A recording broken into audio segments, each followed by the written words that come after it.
ابھی جو ہم کیس فوجی عدالتوں کی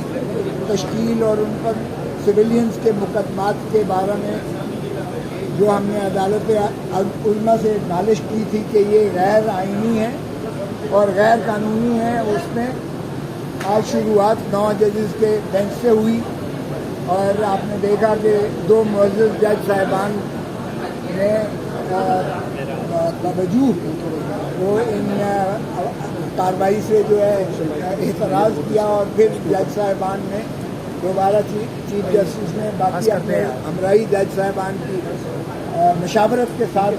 7 رکنی بینچ دوبارہ تشکیل دی۔ تو یہ ابہام نہیں ہونا چاہیے اب کہ 9 تھے، 9 سے 7 کیسے بن گئے، تو یہ 7 رکنی بینچ ہی اب یہ سن رہا ہے، اور یہ بینچ کی تشکیل 9 ہوئی ہے۔ خدا را پھر 9 اور 7 کا نہ شروع ہو جائیں، کیونکہ یہ سپریم کورٹ ہے، اور سپریم کورٹ کے جج صاحبان نے، جس میں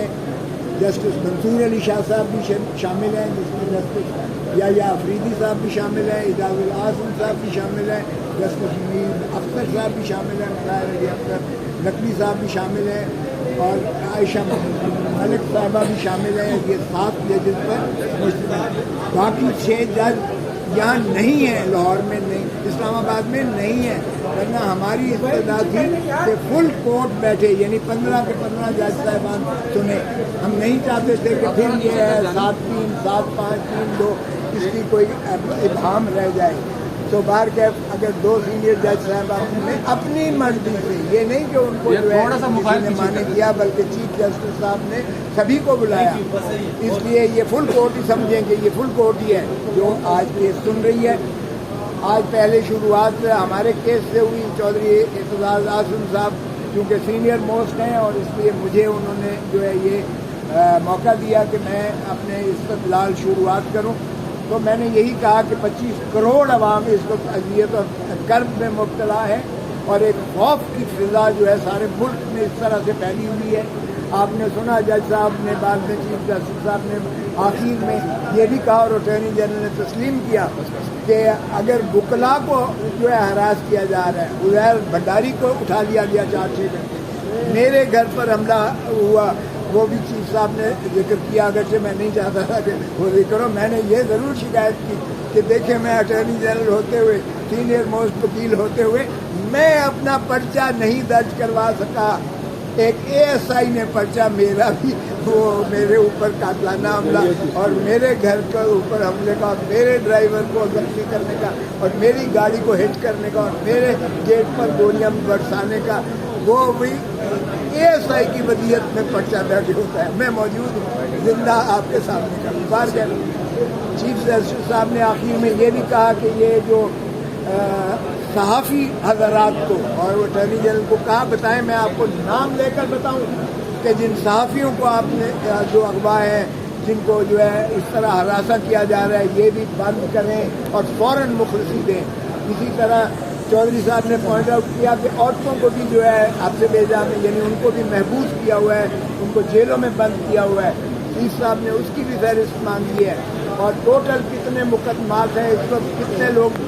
بابا سلاسل ہیں، کتنوں کو فوجی عدالتوں میں مقدمہ ریفر کیا گیا ہے، کتنے سویلین سائٹ پر ہیں، یہ ساری بھی فہرست چیف جسٹس صاحب نے مانگی ہے۔ البتہ فیصل صدیقی صاحب نے کہا کہ نابالغ لوگوں کو بھی، جوونائل کو بھی پکڑا ہوا ہے، تو چیف صاحب نے کہا اس کی فہرست بھی جو ہے دی جائے اور فراہم کی جائے۔ آج ہماری استدلال میں یہ تھا کہ فوجی عدالتوں کا سویلین کے مقدمات سننے کا کوئی آئینی اور قانونی جواز نہیں ہے۔ اس پر ہم نے فیر حاصل، نہ صرف یہ کہ بلکہ وہ خود عائشہ ملک صاحبہ نے کہا کہ یہ کیسے کمانڈر جو ہے آ کر ایڈمنسٹریٹو اکاؤنٹیبلٹی کورٹ کو درخواست دے کر، اور وہ بنا اپنے مائنڈ اپلائی کیے ہوئے انہوں نے ان کی کسٹڈی ان کی جو ہے ملزمان کی وہ فوجیوں کے حوالے کر دی، اور گلٹی کا لفظ لکھا ہوا تھا۔ اور میں نے جب کور کمانڈرز کی پریس کو سنائی پریس بریفنگ، اور جب فارمیشن کمانڈر جو پاکستان کے سارے اس سے بھی زیادہ احاطہ کرتا ہے، ISPR کی پریس ریلیز جو ہے بتائی، اور وہاں انہوں نے لکھا تھا ناقابل شواہد جن کو تجدید نہیں کی جا سکتی ہے ہمارے پاس میسر ہے، موجود ہے، اور یہ گنہگار ہیں، ان کو ملٹری کورٹ میں جو ہے کیفر اقتدار کا، تو اس کے بعد کوئی وجہ رہ جاتی ہے کہ ایک کرنل جو ہے یا ایک فوجی عدالت اس کورٹ کمانڈر کی یا آرمی چیف کے یا فارمیشن کمانڈر کے اس ڈکلریشن کو جو انہوں نے فیصلہ ہی گنہگار کا اور ناقابل تردید شواہد کا اور یہ کہہ دیا کچھ ثبوت موجود ہے، تو آج کی استدلال سننے کے بعد چیف جسٹس صاحب نے میں نے عرض کیا جو آپ نے عبوری چیزیں جو اٹارنی جنرل صاحب کو بلا کر کہا اور ان سے پوچھا، ہم نے کہا کہ اسٹے کر دیجیے گا کیونکہ یہ صورت کے ساتھ جو ہے اس طرح سے فیصلے کر دیتے ہیں اور پھر آپ کہیں گے کہ یہ پاسٹ اینڈ کلوز ٹرانزیکشن ہو گیا ہے، جس کا مہربانی کیس میں ہوا یا لیاقت علی کے کیس میں ہوا یا چیف جسٹس صاحب نے اٹارنی جنرل سے پوچھا اور انہوں نے کہا کہ ابھی کوئی کیس جو ہے سماعت نہیں ہو رہی ہے، تو اس پر انہوں نے کل کے لیے تاریخ لی ہے اور کل اب باقی وکلاء کو بھی سنیں گے۔ ہماری جو ہے انہوں نے کہا ہے کہ 9:30 بجے تک شروع کریں گے اور اس کو جتنی جلدی سے جلدی اس کو نپٹائیں گے، کیونکہ یہ عوام و الناس کے بنیادی حقوق کا مسئلہ ہے